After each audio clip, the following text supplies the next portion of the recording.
Hello all, and welcome back to the Global in the Granite State Podcast, a program of the World Affairs Council of New Hampshire. My name is Tim Horgan, and I am the Executive Director of the Council. First and foremost, I want to send positive vibes out into the world in order to wish you, your family, and friends the best of health and safety during these difficult times. As has been stated many times before, but still bears repeating, please do follow all recommendations for social distancing, washing your hands, and maintaining your physical as well as mental health. It's my pleasure that you have taken the time to listen into our podcast and that you are interested in better understanding the world we live. During this current global crisis, it is important that we all remain engaged in the world and remember that the problems that were ongoing before this crisis are still happening today. Some, actually, are even getting worse as attention is pulled to combating this pandemic. For this reason, the World Affairs Council of New Hampshire is committed to bring important and engaging content into the online sphere. We will continue our podcasts through over-the-phone interviews with experts and would be more than happy to hear from you about what topics you are interested in. We are also working to bring a slate of online video live streams for our audiences to connect with and engage with speakers. Finally, we are also looking at other fun opportunities, like bringing our Pub Global Pop Trivia to an online format. Please continue to monitor our website and social media to stay up to date on upcoming online events. We're excited to provide these opportunities, as well as to get back to in-person programming as soon as it is feasible. In this episode of Global in the Granite State, we speak with a former ambassador and a current professor about the current situation of democracy in the world. With Ambassador Adrian Basora, we take a global view of this and talk about why the US and New Hampshire should care about democratic backsliding in different countries. We then take the time to speak with Javier Corrales, a professor at Amherst College, about the specific case of democratic backsliding in Venezuela. Join us for these great conversations.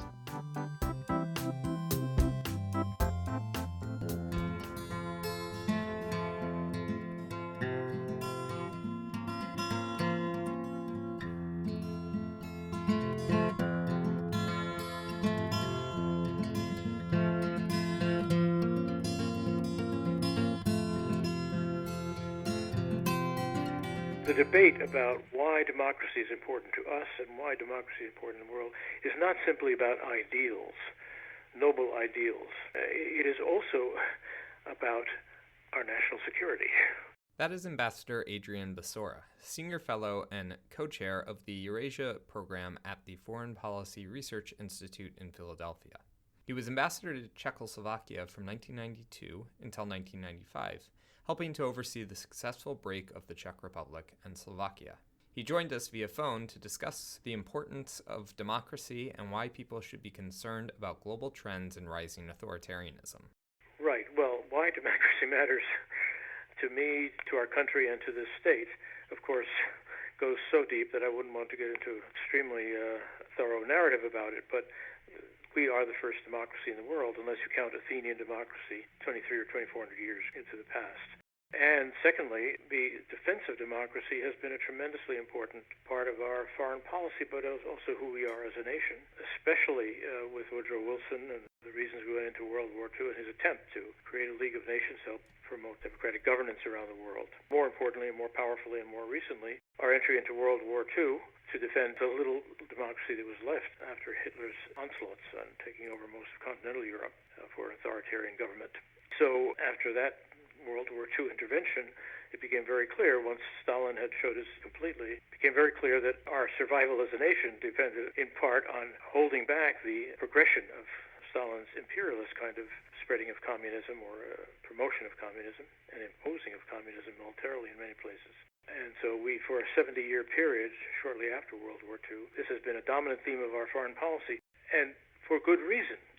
Let me emphasize that we did it because we saw our democracy, we saw our way of life threatened by the rise of authoritarianism and very powerful and ruthless authoritarianism, first with Hitler and then with Stalin. And we drew some lessons from that.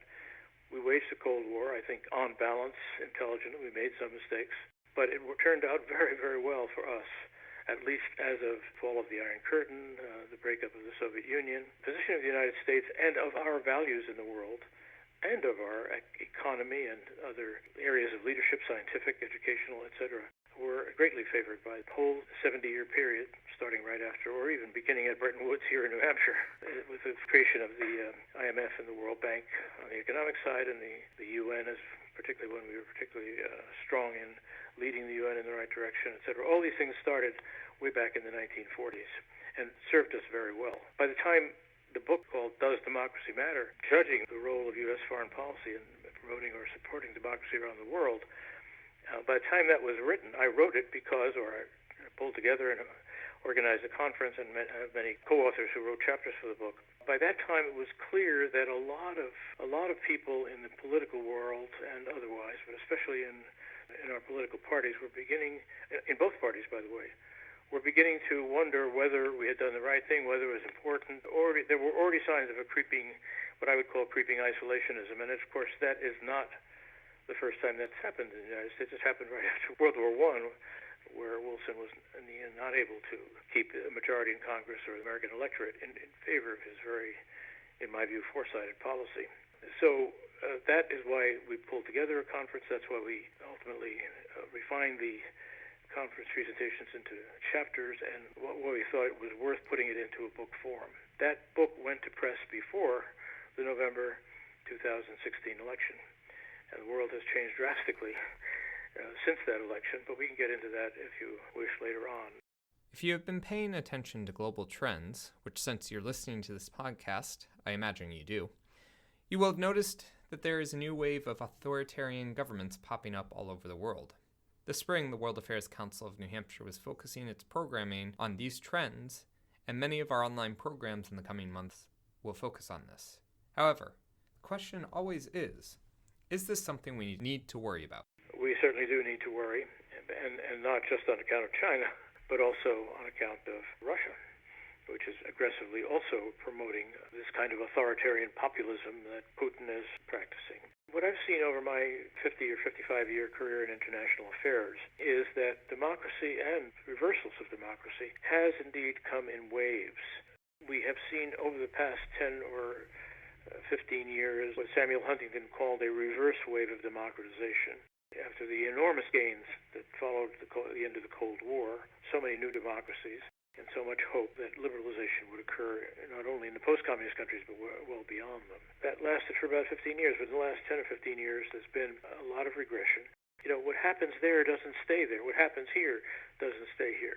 In this very global world, all of a sudden, the kind of populism that we've seen in the United States with our current president, his approach to politics, and in other countries, with Viktor Orban, very successful politically in Hungary, despite and to some extent because of his authoritarian leanings, those examples tend to be followed by others. A lot of the rhetoric that our president uses, or that Viktor Orban uses, or that some of the other authoritarian leaders we could mention, is copied by would-be authoritarians, populists, other self-interested political leaders elsewhere in the world. So there's been a very strong trend that tends to overlap national boundaries, and it has overlapped our national boundary. There's certainly a lot of that happening in the United States, and there is a copycat effect, to try to be more succinct about it. And that is a worrisome. That trend has been in effect for over a decade, as I just said, worries me considerably. As these more authoritarian governments continue to grow in strength, many people have been comparing the competing forms of government to the battle between capitalism and socialism during the Cold War. I asked Ambassador Basora if he felt this was a fair comparison. I think it's a very, very good comparison. However, it's also important to make sure that we use new terminology to talk about it. On the one hand, as somebody who's interested in the history of international relations, it would be very simple and in some ways very appropriate to call this new phase Cold War 2.0. In other words, now that Russia is completely, under Putin, completely antagonistic and aggressive. Secondly, Xi Jinping is antagonistic and aggressive and increasing economic leverage and resources with which to compete with us. We are in a Cold War, and it's a Cold War partly of ideas, of ideologies, as you put it, the authoritarian/state-dominated economy model on the one hand, and the liberal model that we've pursued in the United States and most of Western Europe. But there's also, it's very important to keep in mind, There is also military things, the military threat. There are also military or quasi-military, or as the Russians put it, hybrid warfare techniques that are being used against us. So it's not just ideological, because these people that I'm referring to, foreign autocrats that are highly antagonistic to the United States, or see America as an existential threat, and also they see democracy and the spread of democracy as an existential threat to their control of power and of the money and corruption that goes with it. Because they see it that way, they will use all possible means to undercut us, only in ideological competition, but also in other very direct ways. So as we enter into this new stage of strategic competition between democracy and authoritarianism, where does the balance of power stand right now? Are democracies in danger of falling to more authoritarians? And is this the way of the future? There clearly is a side that has been winning. When you say winning, we won the Cold War proper, and we then won the ground for the first decade, or really 15 years, until mid-2000s. We, the United States, and our democratic allies around the world were ascendant. New democracies emerged. They were nurtured and helped to grow and prosper. So we were winning until mid-2000s. Then the tide turned, and I'd say, as I said earlier, in the last 15 years or so, there's been significant erosion. We have lost a lot of ground, a lot of it through self-inflicted wounds, not giving all the credit to Mr. Putin or Xi Jinping. So they're winning. We've lost a lot of important ground. That doesn't mean that the end is near, and that because we were so far ahead in the values that we promoted, and that so many people around the world believe in, and it didn't need the U.S. to promote the idea of basic human rights and freedom and rule of law. That was so solidly entrenched, it would take a long time to totally dismantle this. But there has been very worrisome erosion, so we have been losing ground significantly. As what we do about it and what the prospects are of succeeding in doing it, it has to be a highly strategic approach and a very long-term approach, which goes back to the fundamentals of why we consider democracy, rule of law, respect of human rights important, of who are our real friends in this matter, our real allies, and the policy has to be one of maintaining and cultivating and broadening alliances rather than undercutting them or dismissing them as irrelevant artifacts of history. Obviously, this is a different world from the world of the 1940s, when for 70, 75 years pursued very successfully an agenda of defending against the erosion of democracy at the time. But we are in a new period that has a lot of analogies, as we discussed a moment ago, where a very long-term return to the idea that the U.S. absolutely must, for its own survival, continue to support democracy, improve its own democracy, ally with other democratic regimes much more explicitly on the issues of governance, but also, very importantly, compete much more systematically and effectively on the economic and military fronts. For example, the Pacific Trade and Investment Agreement that the current administration dropped was strategically a very valuable move in the right direction of consolidating our alliances in the Pacific or in Asia more broadly at a time when the threat from China was already becoming very worrisome. It's much more so now. We should go back to that model on the trade and investment front. And on the military front, we need to not only stick with and further reaffirm our commitment to the NATO alliance and other alliances, we need to strengthen them and, very importantly, persuade the American public that it is in their self-interest. This is not altruism on the part of the United States. The idea has become too much perpetuated that working together with like-minded countries around the world in one form or another alliance is somehow our giving away treasure and they're taking advantage of us. We have benefited enormously from this, from these alliances and from the trade agreements, etc., that make up the fabric of the liberal world order that we created and that we nurtured throughout the 70-year period that I referred to. And so we have to go back to that very systematically and with the realization that we're no longer calling all the shots and we're at a disadvantage in some very important ways. We have a lot of ground to make up because we've lost a lot of ground, particularly in the last few years.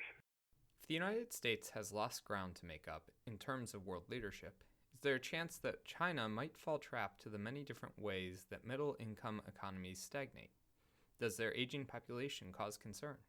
How about rising wages for factory workers? What about the protests in Hong Kong? Does Ambassador Basora believe that China will continue on their trajectory and surpass the United States as a global superpower? not having a complete crystal ball, I can't be certain that nothing will change again. But the present trends, it's hard to imagine what would derail China from continuing to grow far more rapidly than the United States or than Europe, the EU countries, or Japan or our other allies, our other traditional allies.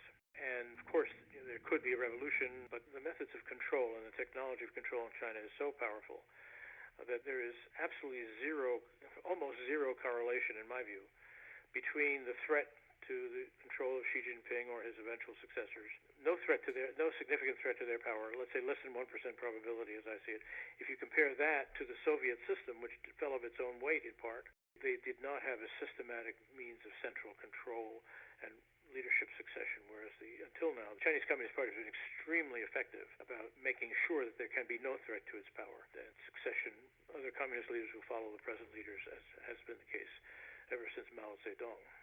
And of course, because of the rapid economic growth and the fact that they are clearly committed to turning a large part of that, a significant proportion of that growth, into military expenditures and development of strategic weapons, they will be an increasing threat, and they have an agenda of dominating their region. There are already you've seen with the Philippines, you've seen in other places that there are some countries and leaders in that region that are beginning to kowtow, to use a Chinese term, to kowtow to Beijing. So that is a very threatening trend, and of course the claim of the South China Seas and the artificial islands that created and militarized means that I strongly believe that that's going to be a major source of competition and potential threat. Already it's a threat to our interests in some general and the more economic and general sense, but it could become a very serious military threat at some point in the next decade or so. In today's society, many people on both the left and the right would say that these are challenges, indeed, but they are mainly for other people to worry about. Why should Americans care about how other countries run their governments? Shouldn't that be something for them to decide? I referred earlier to waves of democratization and waves of authoritarian regression. So why should we care? Why should we care about the coronavirus? The first outbreak occurred in an admittedly large city, but way in central China, Wuhan. Why should we care about that? 10, 11 million people so far away? Well, the answer, of course, is dramatically evident now. Events in small countries far away can make a huge difference. One, you undoubtedly, given your own study of international history, will remember the rationale of Neville Chamberlain for not sticking to their commitment to defend Czechoslovakia against Hitler. Small country far away. Why should we care? The answer is very clear. History has shown very clearly. So what happens in Hungary today, or what happens in the Philippines tomorrow, or in Taiwan, is very, very important. It's almost like a domino theory. The dominoes can collapse more quickly or more slowly, but they do affect each other. When one domino falls, even if it's far away, it ultimately can have a chain effect. And we've seen that in the past, and we're seeing it to some extent now. Finally, why should we, as the people of New Hampshire in particular, care about these things? Many people think that they do not interact with the world on a daily basis, although I would contend we are all touched by global events daily. So why would it be important for them to be knowledgeable about global affairs? The state of New Hampshire is a state that plays a very important role in American politics, and it's a little bit of a petri dish for American democracy. And the things that we've been talking about, and other things that we could talk about regarding the techniques of destroying democracy or undercutting democracy that are being used. If they succeed in New Hampshire, I mean, it's too much to say that as New Hampshire goes, so goes the nation. But nevertheless, that's a little bit too self-aggrandizing. However, what happens in New Hampshire has a disproportionately large effect on the American political system and on the American political culture, both on the institutional process of the primaries and elections on the one hand, but also how people think about politics. The fact that this has always been, or in recent decades at least, has been a rather balanced state with independence, or so-called undeclared, being a plurality. This is a wonderful test case for democracy, and a wonderful example of how democracy can and should work. So keeping democracy healthy in New Hampshire is important. And you cannot keep democracy healthy in New Hampshire if you're not aware of the many threats that are coming from outside the U.S., not to mention some coming from Washington.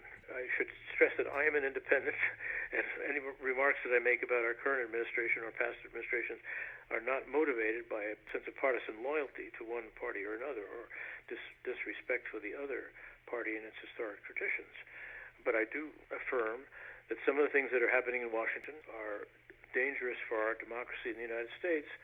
And one of the healthy things that continues to happen is that democracy in New Hampshire, of course there are many other states where it's true as well, but democracy in New Hampshire is relatively healthy, and it's very important to keep it that way. And you can't keep it that way if you are oblivious to what's happening in the rest of the world. Certainly words to live by. This speaks to the importance of the World Affairs Council of New Hampshire and the key role it plays. Please do consider supporting this organization so it can continue to build a global community and create programs to help people understand global issues. Thank you to Ambassador Basora for taking the time to chat with me about the importance of global democracy.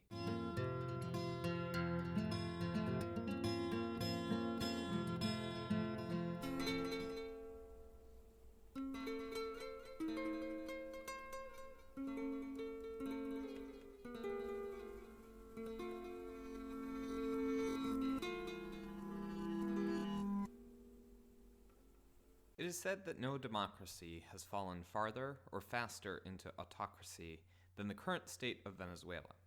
The history of this country is tragic, despite some bright points, and there is no current end in sight. Back in the 1970s, Venezuela was one of the wealthiest and most democratic countries in Latin America. This was not a particularly difficult feat to pull off, as many countries on the continent, Argentina, Chile, Brazil, and others, were under some particularly brutal dictatorships for all or part of this decade. Also, global oil prices were surging and the coffers of the government were full. How then do we contrast this with the current state of affairs in the country, where there are few resources, popular discontent, and a leader who seems to become more authoritarian by the day? I spoke with Javier Corrales, Dwight W. Morrow 1895 professor and chair of political science at Amherst College, about the history of this country, the reality of the current regime, and how their democratic backsliding fits into the wider narrative of today. Let's talk a little bit about that point that you made about Venezuela being a beacon of democracy and prosperity in the 1970s. Without exaggerating that point, there's no doubt that the levels of democracy and prosperity achieved by Venezuela in the 1970s were historic and incredibly unusual. There were very few cases in Latin America, in fact, throughout the global South, that had these levels of democratic openness and wealth. People thought that it was such an outlier that they didn't want to study it because they thought it was non-representative. And they would explain all of it to the fact that Venezuela was a big oil producer. And back then, people used to think that if you have oil, you're going to have a lot of wealth, and therefore you can produce democracy. Now, of course, this very same country, now having experienced democratic backsliding, is basically undermining that theory that one point used to say that high levels of wealth through oil or through other means, but high levels of wealth will secure your democratic institutions. Well, it turns out that wealth or oil is really no guarantee that your democratic institutions will survive. So what happened? Essentially, Venezuela entered into a very serious economic crisis in the 1980s for very complicated reasons. The democratic parties at the time were unable to get the country out of the crisis. Other Latin American countries were able to escape the lost decade of the 80s. But Venezuela didn't. Venezuela continued to experience economic decline in the 1990s. And so this gave rise to a significant discontent with liberal institutions. People were blaming political parties or politicians instinctively, and a sense of we need to do something radical. We need a strong hand solution. And in this context, in the 1990s, Venezuelans overwhelmingly support the election of Hugo Chavez, who was a young former lieutenant colonel who once staged a coup with a somewhat extremist argument very populist, very angry at the politicians, and promising to overhaul all institutions and to rid the country of traditional politicians. And Venezuelans were mesmerized by this because Venezuelans were blaming their politicians for their 2 decades of economic crisis. So he gets elected democratically. The first thing that he does is he revamps the Constitution, and this Constitution gives the president significant powers. And so with time, Chavez begins to use these new formal powers, acquires new ones, and gradually begins to eliminate all the other institutions of checks and balances the country had. It was a gradual process in that you probably wouldn't have noticed it month to month.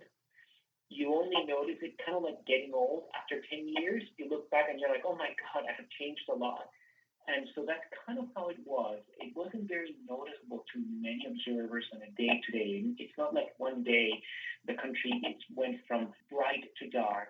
It was very gradual. It was very mixed. There was a lot of noise. A bunch of things were happening.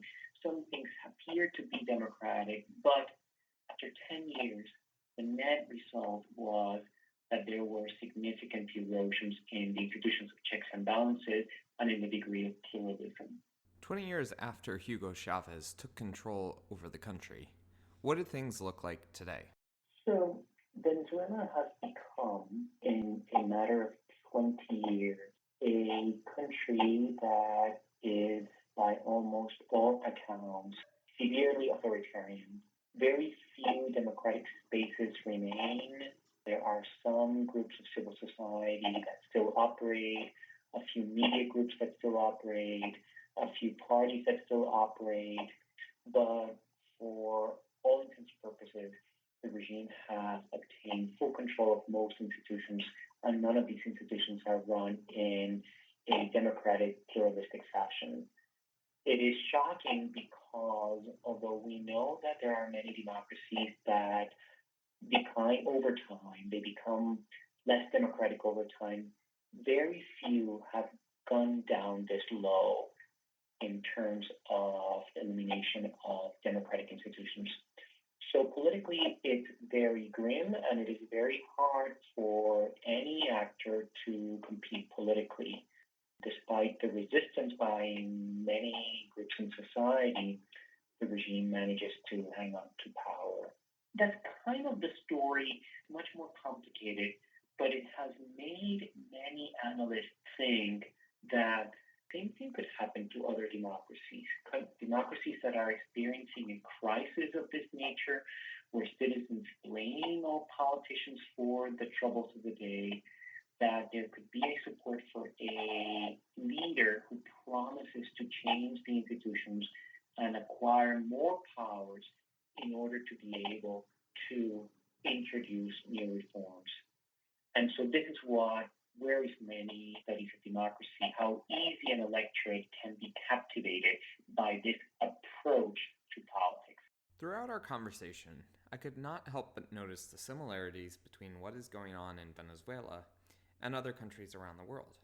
I wanted to know if Javier saw it the same way I did and what it means for the future.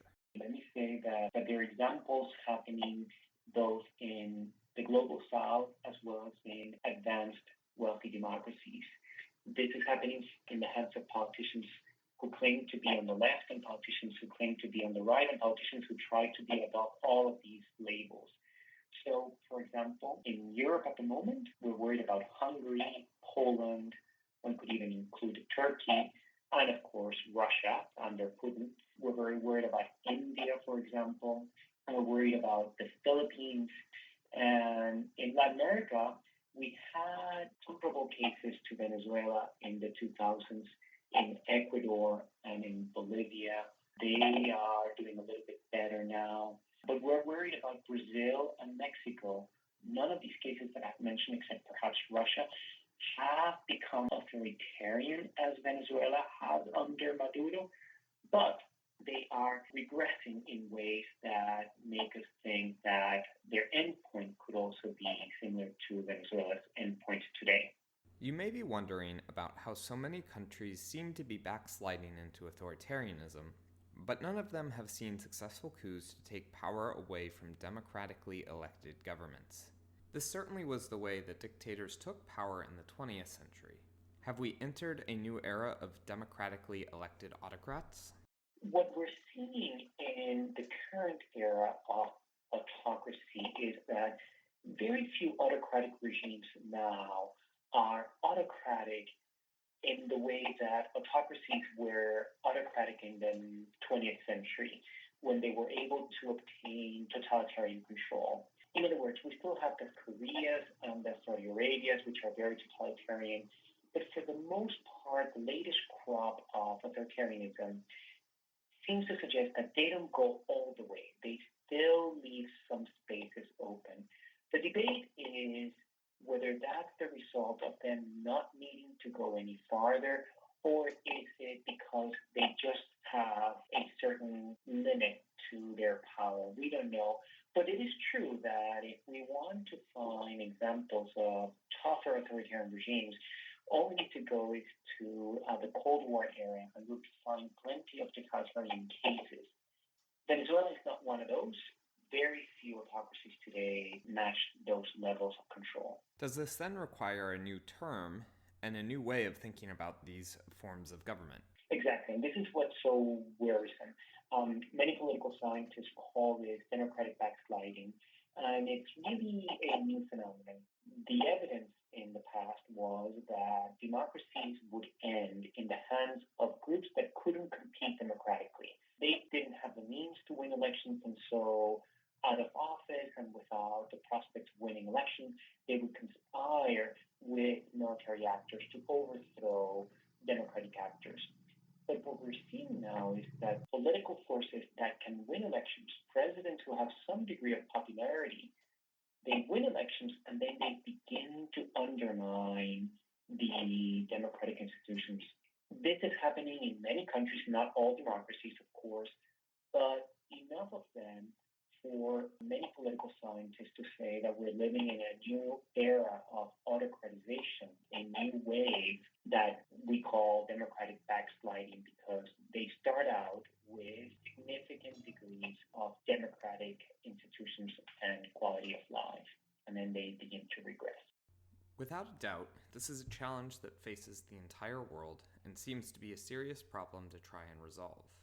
What can be done about these tendencies, and how can we learn from other countries' experiences to avoid democratic backsliding for the United States? I think the important thing to keep in mind is that all these processes of democratic backsliding, they polarize society. Some groups immediately recognize this for what it is, an introduction of authoritarian practices and a restriction on pluralism and an excessive concentration of powers in the hands of the executive branch. And another set of groups become very forgiving of this. They support the presidents, they become enablers. And so the important lesson is that this type of polarization, producing groups that are very aware of the direction that the country is taking, with enablers, is what's really dangerous here, more so than the intentions of the president. We have seen many presidents worldwide wanting to ease the institutions of checks and balances and the separation of powers and judicial independence, for example. But what changes is, do they get popular support for these things? And many times they don't, but there are times when they do. And it is that type of popular support that is really very dangerous, because, as we said in the very beginning, they rely on these supporters to shield them from possible enemies. So they win in elections, they have support in the media, they certainly have support in Congress.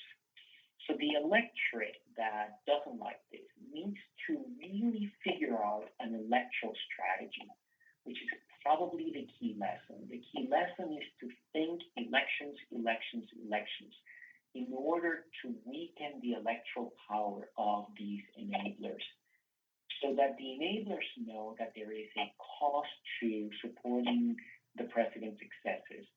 And many times, groups in the opposition don't rise to the occasion. They don't figure out an effective electoral strategy. I myself wouldn't exactly know. It varies from country to country, context to context. But I would definitely say that it is very important for the groups that are seeing these processes for what they are, that they develop a remarkable electoral strategy as they go forward. It's not a simple thing to stop. It is a complicated process that will not be resolved in 1 year or in one election, but nevertheless, one has to try almost with every opportunity at the polls to mobilize the electorate against incumbents who have these intentions. Certainly good advice to be aware of for all of us. I want to thank Javier for his taking the time to speak with us over the phone. The World Affairs Council of New Hampshire had planned on bringing him up to speak on this topic, but with the current crisis, we could no longer host the event. It is great to have the opportunity to continue to get the information out to our audiences through this format.